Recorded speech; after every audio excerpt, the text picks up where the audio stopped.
एक शाम प्राची टीवी पर सीरियल देख रही होती है, तभी उसकी सास वहाँ आती है। अरे सीरियल में तो ऐसे मग्न है जैसे आज रात का खाना पड़ोसी आकर बनाएंगे। मुझे पता ही नहीं था आपने अपने बेटे की शादी पड़ोस में भी की हुई है। मतलब? मतलब इस घर में सारा काम बहू ही करती है, आप तो सिर्फ खर्राटे मारती हैं। अच्छा जी, फिलहाल तो तुम आराम फरमा रही हो, चलो जाओ, ये मेरे टीवी देखने का समय है। आहा, इसीलिए मुझे भगाया जा रहा है। सॉरी, अब तो बिल्कुल नहीं जाऊंगी।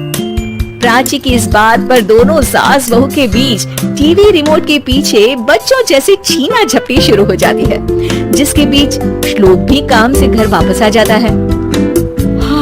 आज मेरी चूहे बिल्ली की जोड़ी किस बात पर झगड़ रही है? अरे तेरे बीवी मुझे टीवी ही नहीं देखने दे रही। अरे तुम्हारी मम्मी मुझे खाना बनाने के लिए फोर्स कर रही है। अरे वाह, ऐसे बेतुके रीजन पर तो बच्चे भी झगड़ा नहीं करते।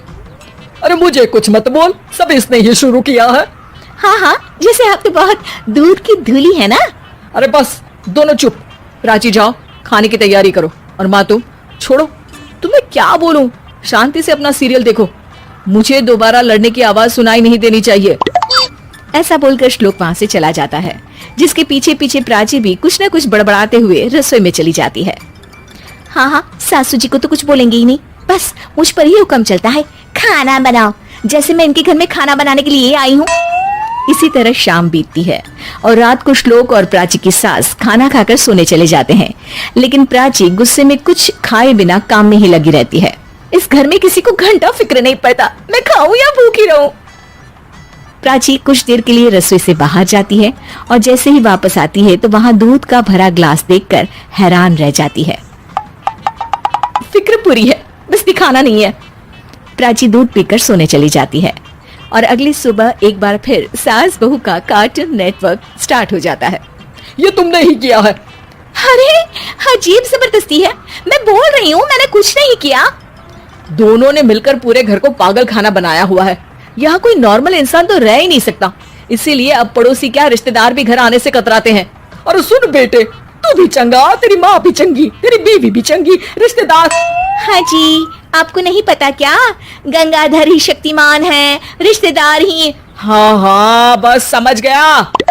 कभी जानवरों जैसे लड़ेंगी तो कभी जुगलबंदी करेंगी। भाई मैं आप दोनों के बीच में नहीं फंसना चाहता। सास बहू की इस मन मौजी जोड़ी से परेशान होकर श्लोक अपना सिर खुजलाता वहां से चला जाता है। चलो अब मैं भी कीर्तन में जा रही हूँ। इस पर जैसे ही सास कमरे में अपना पर्स लेने जाती है तो वहां नाश्ते की प्लेट रखी देख मुस्कुराने लगती है और नाश्ता करके घर से बाहर निकलते हुए कुछ पैसे टेबल पर रख जाती है, जिसके कुछ देर बाद सिलेंडर वाला घर आता है। ओ मोरी मैया, मैं सिलेंडर के बारे में तो बिल्कुल भूल ही गई थी। घर खर्च के सारे पैसे भी मम्मी के पास है और श्लोक से बोला तो उल्टा 4 बात सुनाएंगे। प्राची ये सोच ही रही होती है कि अचानक उसका चेहरा चमक उठता है और वो घर में आकर इधर उधर देखने लगती है। तभी उसकी नजर टेबल पर रखे पैसों पर पड़ती है, जिन्हें वो सिलेंडर वाले को दे देती है। ये सब श्लोक देख लेता है। अच्छा बेटे, इतना बड़ा घोटाला, सबके सामने मैं तेरी दुश्मन और पीठ पीछे तेरी मेरी यारी। इस पर श्लोक एक प्लान बनाता है और शाम को सब एक साथ बैठे होने पर बोलने लगता है। माँ, तुम दोनों की बहुत लड़ाई होती है, इसलिए मैं सोच रहा हूँ कि प्राची को उसके घर छोड़ाऊं, इससे वो भी खुश रहेगी और तुम भी। अचानक श्लोक की ये बात सुनकर सास बहू शौक से उसकी तरफ देखती हैं। अरे ऐसे कैसे घर छोड़ाओगे, मुझे कहीं नहीं जाना। अरे तुमने बोला नहीं पर मैंने सुन लिया, तुम्हें मम्मी के साथ रहना अच्छा नहीं लगता, मुझे पता है। अरे वो अरे, जब बहू खुद कुछ काम बोले तो वो तुझे सुनता नहीं, और अब जो इसने बोला ही नहीं वो तू समझ गया। जब उसे नहीं जाना तो फिर जबरदस्ती क्यों कर रहा है? अच्छा, फिर आपको मौसी के घर छोड़ाता हूँ। बस अब आप दोनों एक घर में एक छत के नीचे नहीं रह सकती। मैं इस टॉम एंड जेरी की जोड़ी को और नहीं झेल सकता। है? ऐसे कैसे नहीं रह सकते? तुम्हें इतनी दिक्कत है तो तुम्हारा बोरिया बिस्तर पैक कर देती हूँ, लेकिन मम्मी जी कहीं नहीं जाएंगी। बिल्कुल यही सुनना था मुझे। अगर दोनों में इतना ही प्यार है फिर हर वक्त ये लड़ाई का नाटक क्यों करती हो? देखा मैंने कैसे माँ किचन में दूध रखती है और तुम उनके लिए कमरे में नाश्ता रखती हो, और कैसे वो पहले ही तुम्हारी दिक्कत समझकर घर में पैसे रखकर बाहर जाती है। अरे भाई, इतना ड्रामा तो डेली सोप में भी नहीं होता जितना तुम दोनों ने इस घर में फैलाया हुआ है।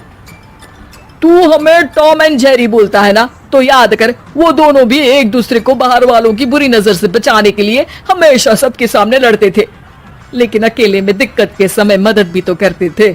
बस हमारा रिश्ता भी कुछ ऐसा ही है।